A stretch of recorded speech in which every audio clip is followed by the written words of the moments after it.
أعوذ بالله من الشيطان الرجيم بسم الله الرحمن الرحيم ولا تأكلوا أموالكم بينكم بالباطل وتدلوا بها إلى الحكام لتأكلوا فريقا من أموال الناس بالإثم وأنتم تعلمون. أعوذ بالله من الشيطان الرجيم بسم الله الرحمن الرحيم ولا تأكلوا أموالكم بينكم بالباطل وتدلوا بها إلى الحكام لتأكلوا فريقا من أموال الناس بالإثم وأنتم تعلمون. آمنت بالله صدق الله العظيم.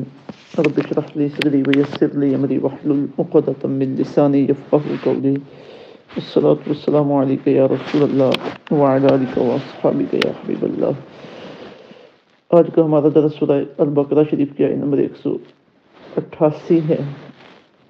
یہ آیت تجربہ اسلامی نظام معیشت کا ایک اہم قاعدہ اور اصول بیان کر رہی ہے، اور وہ یہ کہ ناجائز طریقوں سے ایک دوسرے کا مال نہ کھاؤ. کسی دوسرے سے مال حاصل کرنے کے جائز طریقے موجود ہیں، مثلاً والدین کی طرف سے یا کسی قریبی عزیز کی طرف سے اس کے جانے کے بعد مال وراثت میں ہماری طرف منتقل ہو جائے. کوئی اپنا مال بخوشی ہمیں ہبہ کر دے، کوئی چیز ہمیں تحفے میں دے دی جائے، کہیں پہ ہم محنت کریں مزدوری کریں تو اس محنت اور مزدوری کے بدلے میں ہمیں کچھ دے دیا جائے. دین اسلام نے دوسروں کا مال حاصل کرنے کے جائز اور ناجائز رائے بیان کر دیے ہیں، اور ہمیں پابند کیا ہے کہ تم نے کسی دوسرے کا مال باطل طریقے سے، ناجائز طریقے سے حاصل نہیں کرنا. اس آیت تجربہ میں اسی چیز کو انتہائی خوبصورت انداز میں اور شامل انداز میں بیان کیا گیا ہے. فرمایا وَلَا تَأْكُلُوا، اور نہ کھاؤ تم اموالکم ایک دوسرے کا مال، بینکم آپس میں، بالباطل ناجائز طریقے سے، وَتُدْلُوا بِهَا إِلَى الْحُكَّامِ، اور نہ رسائی حاصل کرو اس مال سے حاکموں تک. مطلب کہ اپنے مال سے تم رشوت دے کر حکام تک، فیصلہ کرنے والوں تک نہ پہنچو کہ اپنے بارے میں کسی ایسے مال کا فیصلہ کروا لو جو تمہارا نہ ہو. وَتُدْلُوا بِهَا، اور نہ رسائی حاصل کرو اس مال سے إِلَى الْحُكَّامِ حاکموں تک. لِتَأْكُلُوا، کہ تم اس طرح کھاؤ، فریقاً کچھ حصہ، من اموال الناس لوگوں کے مال کا، بالاسم ظلم سے، وانتم تعلمون، حالانکہ تم جانتے، یعنی تمہیں علم ہے کہ یہ مال اللہ نے ہمارے لیے حلال نہیں رکھا، حرام قرار دیا، لیکن پھر بھی تم رشوتیں دے کر حکام تک رسائی حاصل کرتے ہو اور اپنے بارے میں کسی کی زمین کا، کسی کے مال کا، کسی کے مکان کا فیصلہ تم کروا لیتے ہو. فرمایا تم جانتے ہو یہ حرام ہے، لیکن پھر بھی تم کرو. تو فرمایا اس سے باز آ جاؤ، یہ معاملہ تمہارے اندر نہیں آنا چاہیے. اب اسلام نے یہ جو کلیہ قاعدہ بیان فرما دیا ہے کہ آپس میں ایک دوسرے کا مال حرام طریقوں سے نہ کھاؤ. اگر ہم سچے دل سے اسے تسلیم کر لیں اور اس پر عمل پیرا بھی ہو جائیں تو بے شمار ہمارے جھگڑے ختم ہو جائیں. آج ہماری عدالتیں کن مقدمات سے بھری پڑی ہیں؟ یہی مقدمے ہیں ان عدالتوں کے اندر.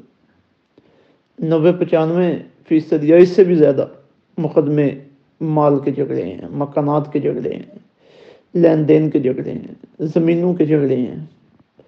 کسی نے کسی کوئی چیز لی تھی اور بعد میں وہ انکار کر گیا، بھائی مجھے تو پتہ ہی نہیں چلی چیز کا. یہ جھگڑے ہیں. تو قرآن شریف نے کتنا پیارا اصول بیان کر دیا، بھائی ادھر جاؤ ہی نہ، وہی چیز استعمال کرو جو تمہاری اپنی ہے، یا کسی نے رضامندی کے ساتھ تمہیں دے دی ہے. کسی کے مال کو ہوس کی نظروں سے نہ دیکھو، جو اللہ نے دیا اس کے اوپر شکر ادا کرو. مزید چاہیے تو مزید محنت کرو، مزید کوشش کرو، اپنے قدموں پہ کھڑے ہو جاؤ، خود محنت کر کے کوشش کر کے مال کماؤ، اسے استعمال کرو. جو چیز دوسرے کی ہے وہ دوسرے کی ہے، اس کی طرف للچاتی ہوئی نظروں سے نہ دیکھو. یہ اہم قاعدہ ہے جو ہماری معاشی اور معاشرتی زندگی کو سنوارنے میں بہت اہم کردار ادا کر رہا ہے، کرتا ہے، کر سکتا ہے، بشرطے کہ ہم اسے تسلیم کرنے کے لیے تیار ہو جائیں، وہ قرآن شریف کے اس اصول اور ضابطے کو مان لیں. وَلَا تَأْكُلُوا أَمْوَالَكُمْ، نہ کھاؤ تم ایک دوسرے کا مال بینکم آپس میں بالباطل، ناجائز طریقے کے ساتھ.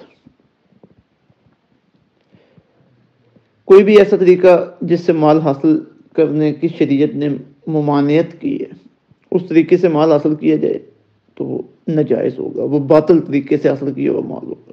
جوا، دھوکہ دہی، زبردستی کسی کا مال لے لینا، کسی کے حقوق کا انکار کر دینا، اور وہ مال جسے اس کے مالک نے ہمیں خوشی سے نہیں دیا وہ اس سے چھین لینا، چوری کر لینا، پھر فیصلہ کروا لینا عدالت میں جا کے رشوت دے کر کسی دوسرے کے مال کا اپنے حق میں، تو کسی سے جھوٹی گواہیاں دلوا لینا کہ پیسے دیں لوگوں کو، یا ویسے لوگوں کے ساتھ ہمارا تعلق ہے وہ ہمارے حق میں جھوٹی گواہی کے لیے تیار ہو جائیں، یا ہمارا اثر و رسوخ اتنا ہے کہ لوگ ہمارے اشارے کے منتظر رہتے ہیں تو ہم اپنا اشارہ کر کے ان سے جو بھی کروا لیں اور جھوٹی گواہیاں دلوا کے وہ مال لے لیں، تو یہ سب حرام ہے، ناجائز ہے. حضور رحمت عالم صلی اللہ علیہ وآلہ وسلم کی حدیث شریف جو بخاری شریف کے اندر ہے، اس میں آقا علیہ الصلوۃ والسلام نے اس بات کو بالکل واضح انداز میں بیان کیا. بخاری کی حدیث نمبر 6458 اور مسلم شریف کی یہ حدیث 4473 ہے. اس میں آقا علیہ الصلوۃ والسلام نے واضح طور پر ارشاد فرمایا کہ تم میرے پاس جھگڑا لے کے آتے ہو، ممکن ہے تم میں سے ایک فریق زیادہ چرب زبان ہو، اور یہ بھی ممکن ہے بفرض محال اگر کہیں ایسا ہو جائے کہ دوسرا فریق چرب زبان ہے اور اپنی بات کو خوبصورت طریقے سے بیان کر رہا ہے، اور میں اس کی بات کو سچا خیال کر لوں اور اس کے حق میں فیصلہ دے دوں، اور ممکن ہے کہ حقیقت ایسے نہ ہو، وہ جو چرب زبانی کرنے والا ہے وہ جھوٹا ہو، اور کسی کا حق میں اس کے بھائی کو دے دوں اس طرح کہ ہے وہ جھوٹا لیکن چرب زبانی کے ذریعے اس نے قائل کر لیا، اب فیصلہ اس کے حق میں ہو گیا، تو فرمایا وہ ہرگز اس چیز کو نہ دے. یعنی فیصلہ تو کیا گیا ظاہری شواہد کی بنیاد پہ، ظاہری باتوں کی بنیاد پہ، ظاہری گوئیوں کی بنیاد پہ، لیکن اگر فیصلہ اندر سے حقیقت پہ مبنی نہیں ہے تو جس کے حق میں فیصلہ ہو گیا مال اس کا نہیں ہے تو وہ نہ لے، وہ اس کے حق میں آگ کا ایک ٹکڑا ہے. آج عدالتوں میں مقدمان لگتے ہیں، وکیل کیے جاتے ہیں بڑے بڑے بھاری فیسوں والے اور بڑے چرب زبان، اب وہ ناجائز چیز کو وہاں پہ جائز ثابت کر دیتے ہیں، کسی کی چیز نہیں ہے لیکن وکیل ثابت کر دیتے ہیں کہ یہ اسی کی ہے، اور لوگ خوش ہیں، جشن منا رہے ہیں، مٹھائیاں بانٹ رہے ہیں، اور دوسری طرف پریشانی کا عالم ہے کہ جن کا مال تھا وہ ان کے ہاتھ سے نکل گیا، اب دوسروں کے پاس پہنچ گئے. ایک کی ساری زندگی کی جمع پونجی وہ اپنے آنکھوں سے دیکھ رہا ہے کہ میرے سامنے میرے ہاتھوں سے جا رہی ہے، قصور بھی میرا نہیں ہے، چیزیں بھی میری ہیں، لیکن دوسرے بندے نے اپنے حق میں فیصلہ کروا لیا، تو اب اس کا بھی تو کوئی مداوع ہونا چاہیے نا. تو آقا علیہ الصلوۃ والسلام نے آخر پہ یہ فرمایا کہ اگر اس طرح کا معاملہ پیش آ جائے، فیصلہ ظاہری معاملات کی بنیاد پر کسی دوسرے کے حق میں ہو جائے اور جس کے حق میں فیصلہ ہوئے وہ چیز اس کی نہ ہو، تو فرمایا وہ نہ لے. اسے بنیاد نہ بنائے کہ فیصلہ میرے حق میں ہو گیا، اسے بنیاد بنائے کہ اللہ تعالیٰ نے وہ پہلے وہ چیز کس بندے کو عطا فرمائی تھی. فرمایا اگر لے گا تو وہ آگ لے کے جا رہا ہے اپنے گھر میں، آگ کا ٹکڑا لے کے جا رہا ہے، دنیا میں بھی سکون نہیں ملے گا اور آخرت میں تو آگ ہی آگ ہے. اللہ اکبر. تو وکلاء کو بھی چاہیے کہ خیال کریں اب کیا کر رہے ہو، کس چیز کی دلالی کر رہے ہو، وہی کیس لیں جو سچا ہو، آپ کو اس بات کی سچائی کا یقین ہو، اور پھر لوگوں کو بھی چاہیے کہ خیال کریں. اللہ اکبر. تو یہ اسلامی قاعدہ ہے فالحرام لا یصیر حلالا بقضاء القاضی، کہ جج کے فیصلے سے حرام چیز حلال نہیں ہوتی. وہ تو ایک ظاہری معاملے کو دیکھ کے جج دیکھتا ہے کہ یہاں پہ کیا ہوگا، گواہیاں لی ہیں، بہت زیادہ احتمال ہے ان کا فیصلہ ٹھیک ہو، اور یہ بھی احتمال ہے کہ حقیقت کے مطابق تو جو چیزیں سامنے پیش ہو رہی ہیں اس کے مطابق تو ٹھیک ہو، لیکن باطن میں وہ فیصلہ ٹھیک نہ ہو، تو اس لیے یہ احتیاطیں ساری شریعت نے بیان کر دی ہیں۔ پھر فرمایا وَتُدْلُوا بِهَا إِلَى الْحُكَّامِ، اور مال کے ذریعے رسائی حاصل نہ کرو حاکموں تک، یعنی تم رشوت دو قاضیوں کو، ججوں کو، اور فیصلہ اپنے حق میں کروا لو، رشوت دو پٹواریوں کو اور کسی کی زمین اپنے حق میں کروا لو۔ اللہ اکبر۔ لِتَأْكُلُوا فَرِيقًا مِّنْ أَمْوَالِ النَّاسِ، کہ لوگوں کے مال کا تم ایک حصہ کھاؤ، بالاسم، ظلم سے، وانتم تعلمون، حالانکہ تم جانتے ہو، تمہیں پتہ ہے کہ یہ حرام کام ہے، یہ چیز میری نہیں ہے جو میں رشوت کے ذریعے اور مال لگا کے اور اتنی محنت اور مشقت کے ذریعے وکیلوں کے اوپر پیسہ خرچ کر کے اور گواہوں کے اوپر پیسہ خرچ کر کے دے رہا ہوں، یہ میری نہیں ہے۔ تو جب آپ کی نہیں ہے تو پھر آپ لے کیوں رہے ہو؟ یہ آپ کے لیے آگ کا انگارہ ہے، آگ کا ٹکڑا ہے، یہ زمین کا ٹکڑا نہیں ہے، یہ مکان کا ٹکڑا نہیں ہے، یہ دکان و پلاٹ نہیں ہے، یہ آپ کے لیے آگ ہے۔ حضور رحمت عالم صلی اللہ علیہ وسلم کی واضح حدیث پاک رشوت کے حوالے سے